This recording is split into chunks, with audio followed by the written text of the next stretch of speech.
Goedemorgen allemaal. Hartelijk welkom voor deze Eucharistie-viering. Op deze feestdag, wij zijn verbonden elkaar in gebed en nemen we Gods naam.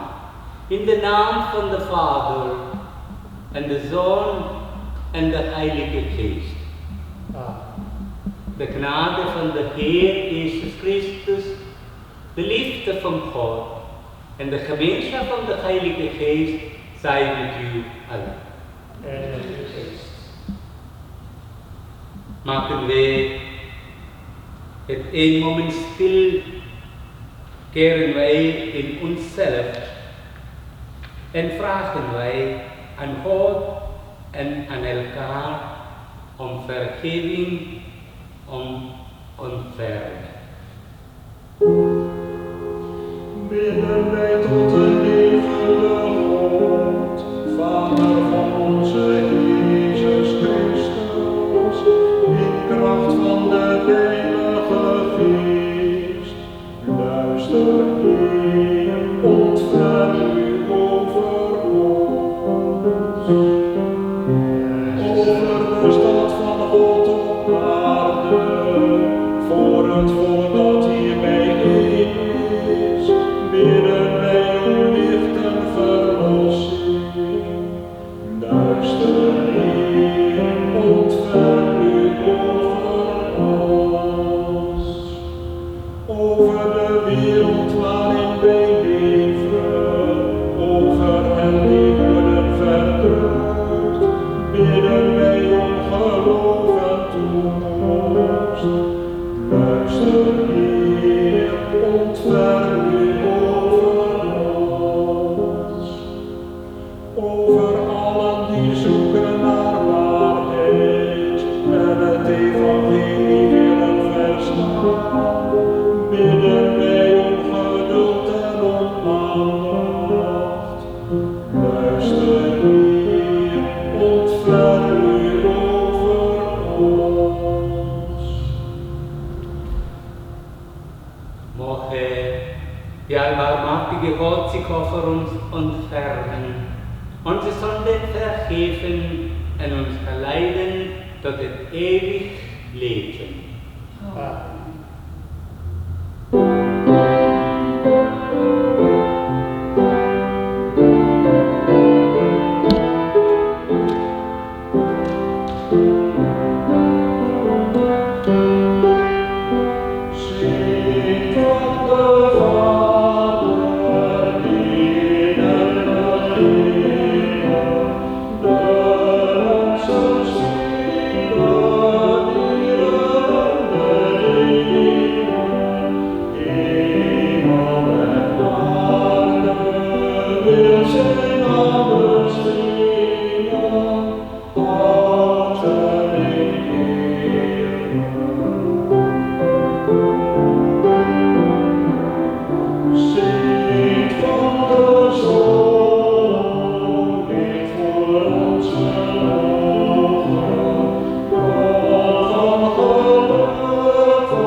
Laat ons bidden.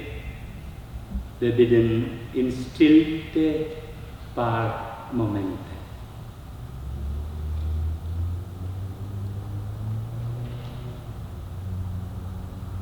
Barmhartige God, dit is de dag waarop Hij ons voor ogen houdt dat uw Zoon in heerlijkheid naar u is toegegaan.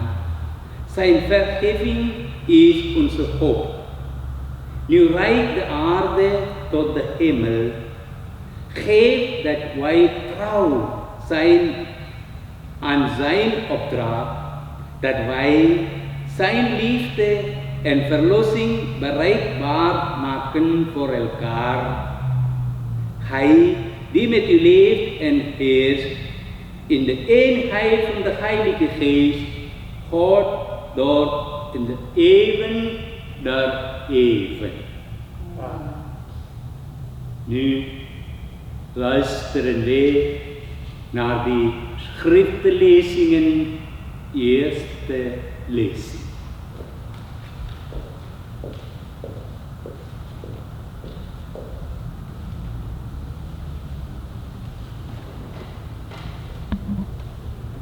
De eerste lezing is uit de Handelingen der Apostelen. Mijn eerste boek, Theophilus, heb ik geschreven over alles wat Jezus gedaan en geleerd heeft tot aan de dag waarop hij zijn opdracht gaf aan de apostelen, die hij door de Heilige Geest had uitgekozen en waarop hij ten hemel werd opgenomen. Na zijn sterven toonde hij nu met vele bewijzen dat hij in leven was. Hij verscheen hun gedurende 40 dagen en sprak met hen over het Rijk Gods. Terwijl hij met hen at, beval hij hun Jeruzalem niet te verlaten, maar de belofte van de Vader af te wachten, die, zo zei hij, gij van mij vernomen hebt. Johannes doopte met water, maar gij zult over enkele dagen gedoopt worden met de Heilige Geest. Terwijl ze eens bijeengekomen waren, stelden zij hem de vraag: Heer, gaat gij in deze tijd voor Israël het koninkrijk herstellen? Maar hij komt ten antwoord: het komt u niet toe dag en uur te kennen die de Vader in zijn macht heeft vastgesteld. Maar gij zult kracht ontvangen van de Heilige Geest die over u komt, om mijn getuige te zijn in Jeruzalem, in geheel Judea en Samaria, en tot het einde der aarde. Na deze woorden werd hij ten aanschouwen van hen omhoog geheven, en een wolk onttrok hem aan hun ogen. Terwijl zij hem bij zijn hemelvaart gespannen nastaarden, stonden opeens 2 mannen in witte gewaden bij hem, die zeiden: mannen van Galilea, wat staat ge naar de hemel te kijken? Deze Jezus, die van u is weggenomen naar de hemel, zal op dezelfde wijze wederkeren als gij hem naar de hemel hebt zien gaan. Het woord van de Heer. Bij de naam van God.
Ik smeek de God van onze Heer Jezus Christus, de Vader der heerlijkheid, u de geest te geven van wijsheid en openbaring, om hem waarachtig te kennen.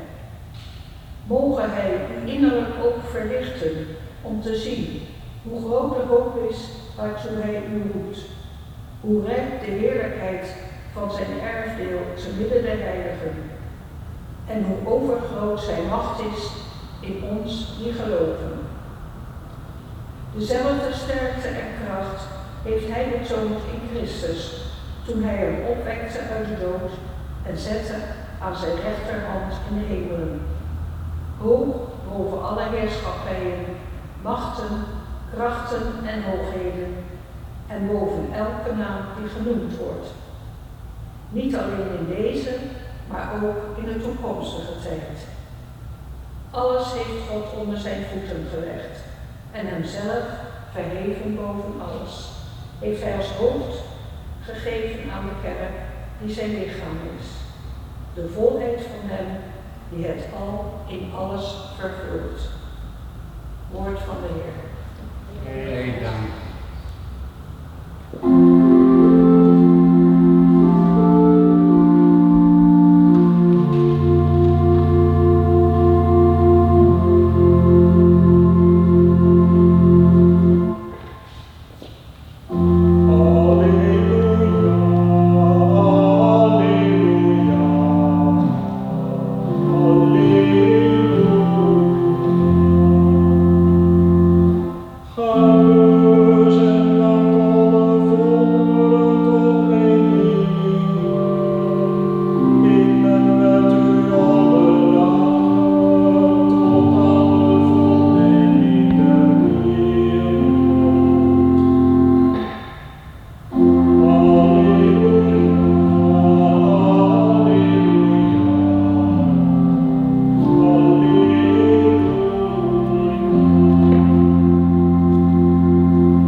Jezus. Uit het heilige evangelie volgens Matthäus. Lof zij Christus. Hoofdstuk 28, 16 tot 20. In die tijd begaven de 11 leerlingen zich naar Galilea, naar de berg die Jezus hun aangewezen had. Toen zij hem zagen, wierpen zij zich in aanbidding neer. Sommigen echter twijfelden. Jezus trad nader en sprak tot hen: Mijn is alle macht gegeven in de hemel op aarde. Gaat dus en maakt alle volkeren tot mijn leerlingen en doopt hen in de naam van de Vader en de Zoon en de Heilige Geest en leert hun te onthouden alles wat ik u bevolen heb. Ziet, ik ben met u alle dagen tot aan de volleinding der wereld. Woord van de Heer.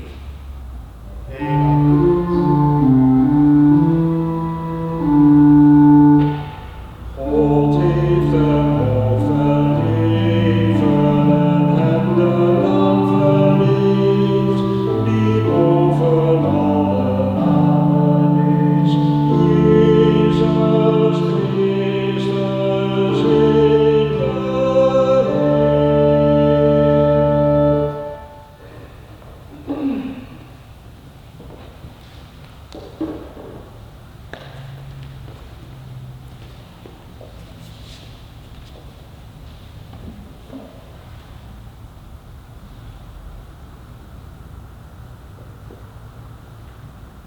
Beste Parochie, Hemelvaart. Jezus hat uns verlaten. Wanneer in een van onze families een ouder gaat sterven, zullen de laatste woorden altijd heel belangrijk zijn. Zeker, als een van de familieleden van ver moet komen om bij het afscheid aanwezig te zijn, deze zal altijd direct vragen: wat waren de laatste woorden van de vader of moeder? Die kunnen dikwijls zo belangrijk zijn voor de kinderen. Zo is het Hemelvaart, dag de woorden van Jezus. Na zijn verrijzenis zegt Jezus in al zijn boodschappen tot de leerlingen dat hij naar zijn Vader zal gaan.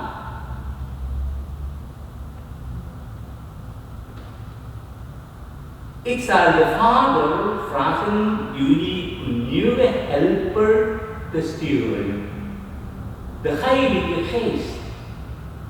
Die zal altijd bij jullie zijn. Houd van elkaar, net zoals ik van jullie houd. De leerlingen vertrokken naar Galilea, naar de berg die Jezus hen had genoemd. Daar zagen zij hem. Hij sprak nogmaals tot hen: leer de mensen zich te houden aan alles wat ik jullie verteld heb. En vergeet nooit dat ik altijd bij jullie zal zijn tot het einde der aarde. verspreid u over de wereld, zodat iedereen mijn leerlingen kan worden en doop hen in mijn naam. Leer hen te onthouden alles wat ik u gezegd heb. De boodschap van Jezus was dat de apostelen zijn werk moesten gaan voortzetten. Zij moesten nu gaan doen wat Jezus hen had geleerd. De boodschap van Hemelvaart is ook voor ons actueel. Sta niet naar de hemel te staren, blijf niet stilstaan bij het verleden. Kijk vooruit. Jezus is het die ons aanspoort goed te zijn voor elkaar en daar heeft Hij ons de kracht voor. Zie, ik ben met u tot het einde der tijden. Hij staat dus aan onze kant. Niet alleen in goede dagen, maar ook als het minder goed gaat. We moeten nu oog hebben voor mensen met wie we het leven willen, voor hun lief en leed, hun vragen en noden. Zeker in deze tijd van de coronacrisis is onze aandacht en zorg hard nodig voor kwetsbare mensen. Jezus wil ook in ons voortleven. Wij kunnen hem vragen wat wij nodig hebben. Wij kunnen ervoor bidden. Heer, door mijn manier van leven kan ik ook aan anderen laten zien dat Jezus nog leeft. Ten slotte, beste parochianen, kunnen wij onszelf afvragen wat wij kunnen doen om de boodschap van Jezus door te geven en voor te zetten in onze eigen omgeving. Nu is het wachten op de Heilige Geest, die ons daarbij zal helpen. Goede Vader, wij vragen u, laat zijn Heilige Geest over ons komen en geef ons de kracht om te getuigen voor alle mensen dat u altijd met ons bent. Daartoe zegene ons, die albarmhartige God, in de naam van de Vader en de Zoon en de Heilige Geest. Amen.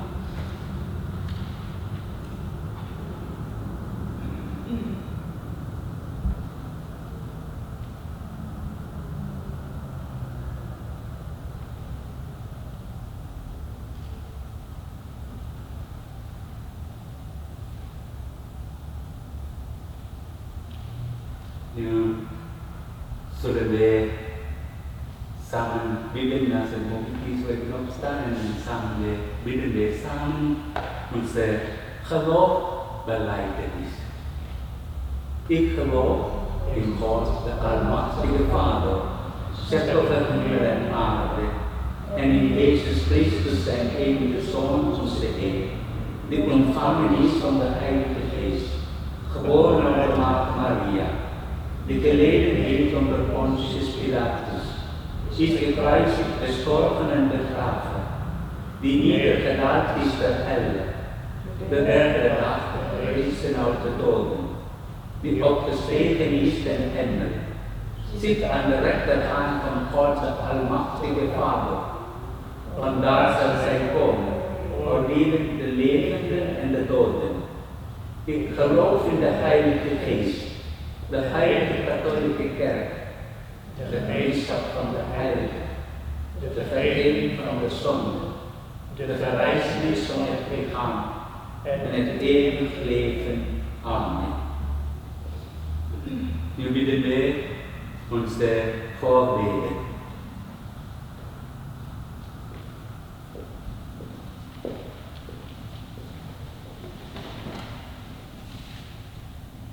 In het vertrouwen dat God ons bidden hoort, keren wij ons tot Hem. Bidden wij voor hen die richting geven in de kerk, dat zij daadwerkelijk Jezus' werk voortzetten en ruimte maken voor allen die verlangen naar God. Laat ons bidden. Heer onze God, wij bidden u, verhoor ons. Bidden wij voor hen die worden vervolgd omwille van hun trouw aan Jezus Christus, dat zij volharden in het gebed en de aanwezigheid van God ervaren. Laat ons bidden.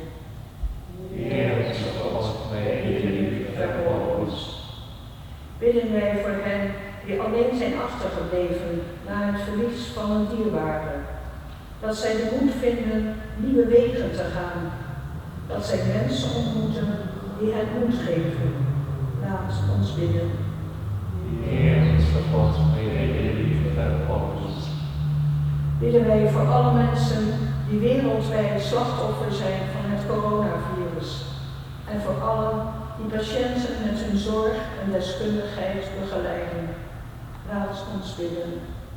Heer onze God, wij bidden u, verhoor ons. Bidden wij voor onze overledenen, in het bijzonder vandaag voor de overleden ouders Rutten Koolmeijer en overleden familie. Voor Alceste tot Sony, voor Marja Rieken Vermaas, voor Bob Joutsen, voor Jeanette Smelen, voor Trix van der Pas Pietersen, voor Harry van der Pas, voor Gerard Wijwaard, voor Lies Onfurius, voor Hendrika Theresia Tanes ter Braak, voor Marjan Wijntjes, voor Riet Vermaas van Tienen, voor Susanna Maria Franken Beekman, voor Fien Eckhart, voor Sien, Marie en Anneke Holyoak, dat zij mogen rusten in vrede. Laat ons bidden. Heer onze God, wij bidden u, verhoor ons. O martige Vader, uw liefde kent geen grenzen. Neem onze noden en vraag op in uw liefde. En vraag hem op in uw liefde en verhoor ze omwille van uw Zoon, die ons op weg zet om te getuigen van uw liefdevolle aanwezigheid. Zo bidden wij u in Christus naam. Amen. De gaven van brood en wijn worden nu op het altaar geplaatst voor de viering van de Eucharistie.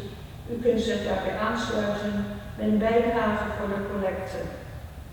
In deze bijzondere tijd kunt u uw bijdrage overmaken naar de bankrekening van uw deelgemeenschap. Informatie vindt u op de website van de Parochie of uw deelgemeenschap.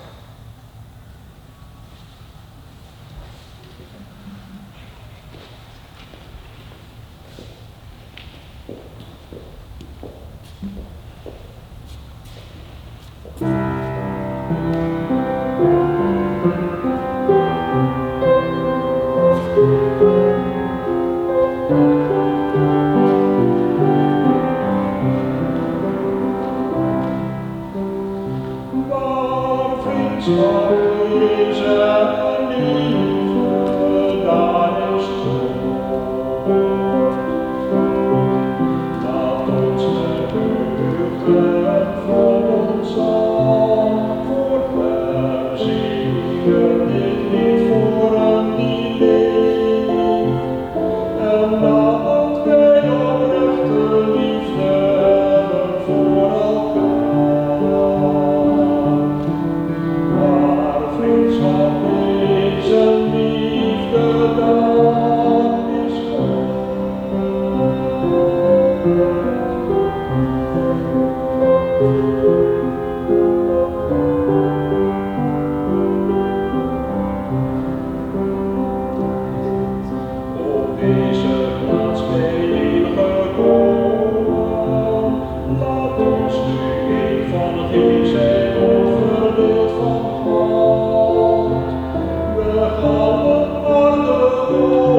Bid sisters and broeders dat mijn en uw offer aanvaard kan worden door God de Almachtige Vader.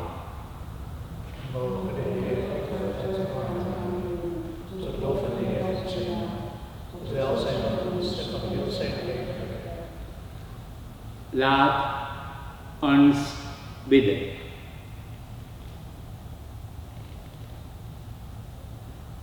Heer, mogen de gaven van brood en wijn die wij aanbidden en die Hij heiligt, een teken zijn van onze verbondenheid met U en alle mensen door Christus onze Heer. Amen. De Heer zal bij u zijn. De Heer zij bij u. Verheft uw hart.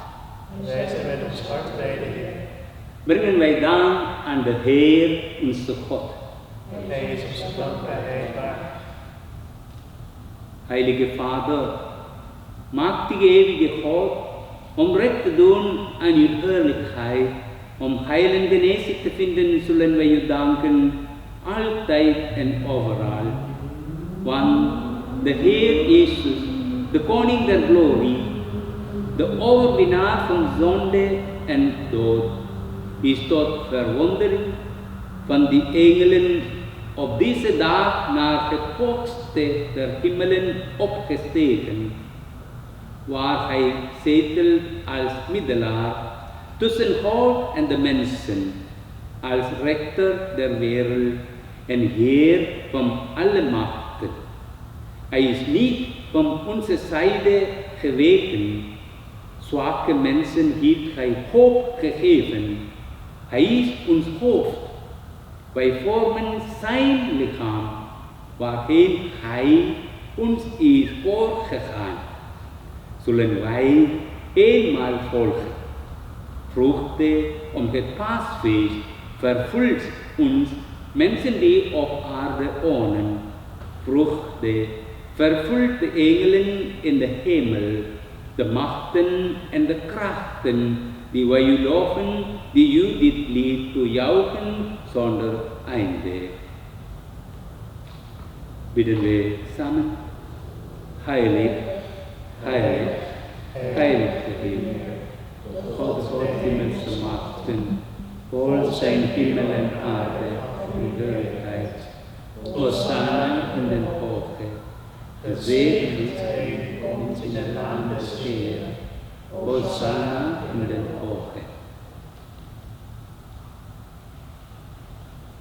God onze Vader, wij danken u met heel ons hart, want Hij heeft ons tot leven geroepen. Hij heeft ons bestemd voor het geluk in Jezus, uw Zoon, onze Heer. In Hem zien wij uw goedheid en uw wil om ons allen te redden. Hij is het verlossende woord uw helpende hand. Nooit willen wij vergeten hoe Hij één werd met ons in lijden en dood. Onze laatst maakte Hij tot de zijne. Zijn trouw werd de onze. Blijven zijn wij u dan verschuldigd om Hem. God onze Vader, wij vragen u, zend over dit brood en deze wijn de kracht van de Heilige Geest, dat zij voor ons het lichaam en bloed worden van uw veel geliefde Zoon, Jezus Christus. Toen het paasfeest op handen was, kwam zijn uur. Hij had de zijnen in de wereld bemind. Nu gaf Hij een bewijs van zijn liefde tot het uiterste toe. In het bewustzijn dat Hij van u was uitgegaan en naar u terugkeerde, heeft Hij het brood in zijn handen genomen en zijn ogen opgeslagen naar uw God, zijn almachtige Vader, die zegen uitgesproken, het brood gebroken en aan zijn leerlingen gegeven met de woorden: neem en eet hiervan hij allen, want dit is mijn lichaam dat voor u gegeven wordt.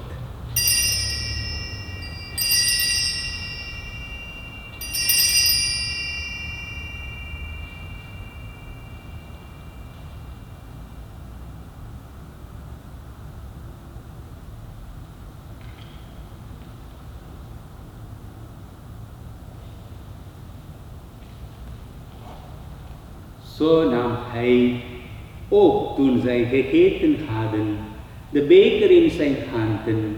Hij sprak de zegen en het dankgebed, reikte hem over aan zijn leerlingen en zei: neem deze beker en drink hier allen uit, want dit is de beker van het nieuwe altijd durende verbond. Dit is mijn bloed, dat voor u en alle mensen wordt vergoten tot vergeving van de zonden. Blijf dit doen om mij te gedenken.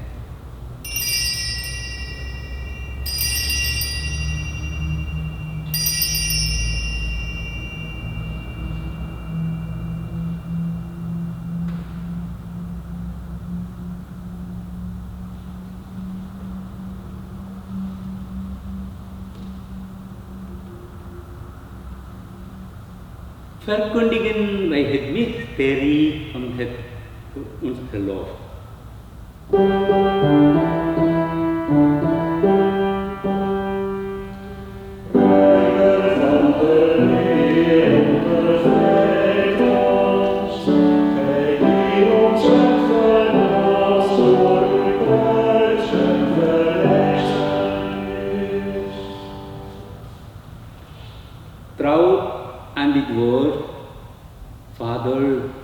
Gedenken wij Jezus Christus, uw Zoon, onze Heer, zijn overgave in lijden en dood, de overwinning van zijn verrijzenis en de glorie van zijn hemelvaart.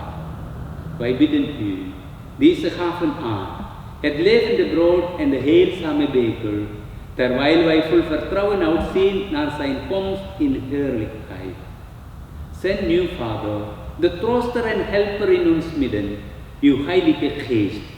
Wek de gezindheid van Jezus Christus in ons hart. Sterk ons vertrouwen, verruim onze liefde. Raad ons met het vuur van uw geest en breng ons elkaar nabij. Vrijmoedig in deze geest bidden wij u, Vader, voor uw heilige kerk. Bescherm haar en leid haar. Geef haar vrede en eenheid over de hele wereld. Geef wijsheid en kracht aan Paus Franciscus, aan onze bisschop Johannes en allen die hij als herders in uw kerk heeft aangesteld. Gedenk in uw goedheid ook diegenen die een bijzondere plaats innemen in ons hart. en vergeet niet hen die door de dood van ons zijn heen gegaan. Samen met heel uw volk, met de Maagd Maria, de moeder van de Heer, met heilige Jozef, haar bruidegom, met de apostelen, martelaren en al uw heiligen, samen ook met allen ter wereld die op u hun vertrouwen hebben gesteld, vragen wij om uw barmhartigheid, erkennen wij uw grootheid en brengen wij u onze dank door Jezus, uw Zoon, onze Heer. Door hem en met hem en in hem zal uw naam geprezen zijn, Heer onze God, almachtige Vader, in de eenheid van de Heilige Geest, hier en nu en tot in eeuwigheid. Amen.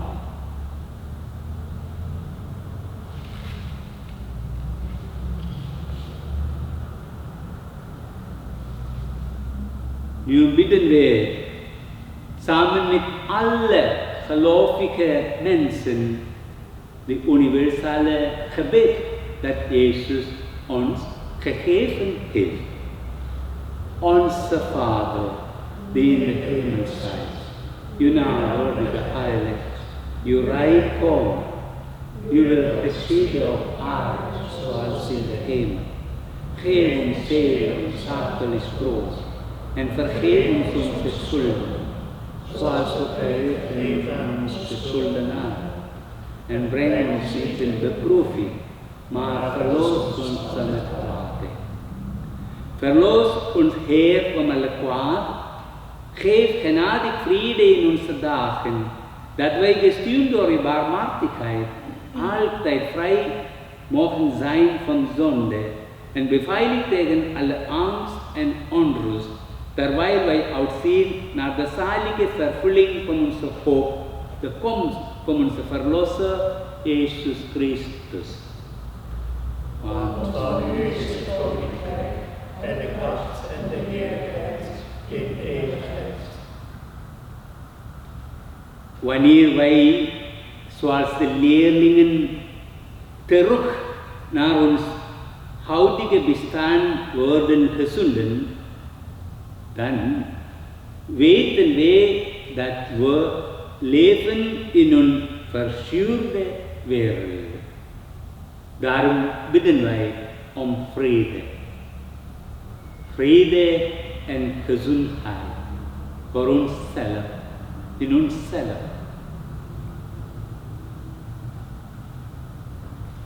Vrede in onze families.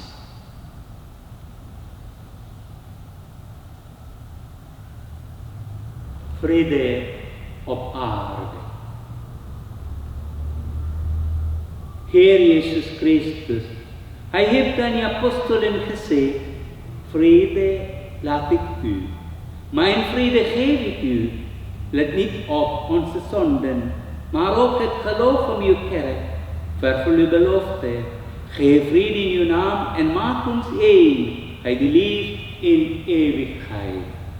Amen. De vrede des Herren zij altijd met u. En met de geest. Maakt niet uit jullie, waar zijn jullie? Met een glimlach, wij kunnen mensen elkaar een teken van vrede voor jullie kunnen zenden. Ook jullie goede gevoelens en goede wensen naar andere mensen. Neem hun naam en zeg, ja, vrede zij met u.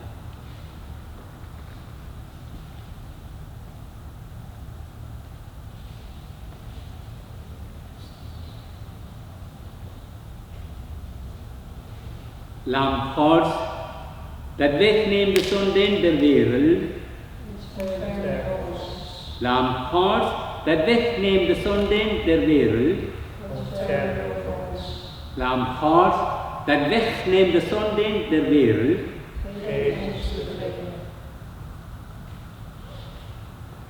Zalig zij de genodigd zijn aan de maaltijd des Heeren. Zie het Lam Gods, dat wegneemt de zonden der wereld. Heer, Ik ben niet waardig dat Hij tot mij komt, maar spreek en ik zal gezond worden. Het lichaam en bloed van Christus bewaart ons tot eeuwig leven.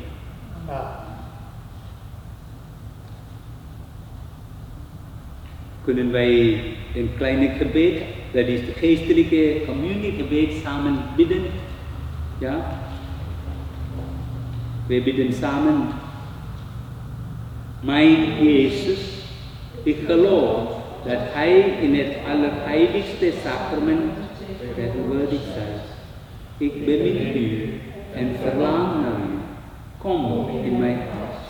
Ik omhels U. Verlaat mij nooit meer.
Laat ons bidden.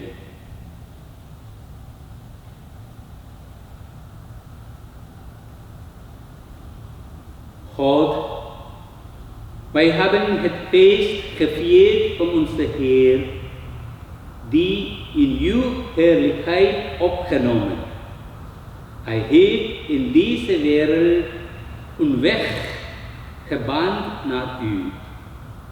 Geef dat wij hem volgen en eenmaal u aanschouwen van aangezicht tot aangezicht door Christus onze Heer.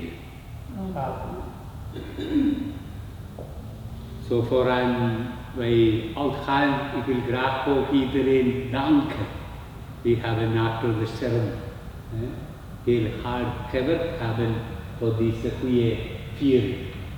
God zegene jullie en in de naam van de pastorale team en pastorale groepen, ik wens jullie allemaal een mooie dag en een goede feestelijke dag. God zegene u allen.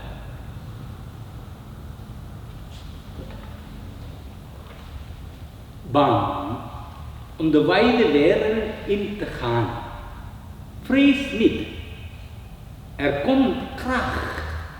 Je krijgt de Heilige Geest over jou.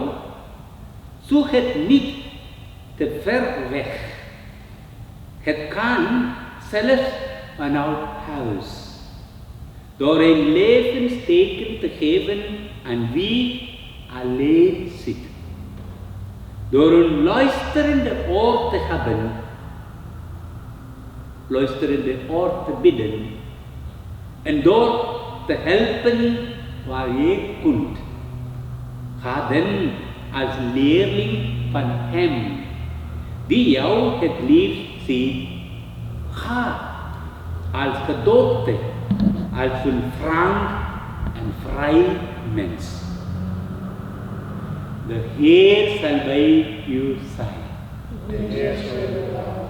Zegene de almachtige God, wiens enige Zoon op deze dag de hemel is binnengegaan en die u in staat heeft gesteld hem te volgen tot waar hij is.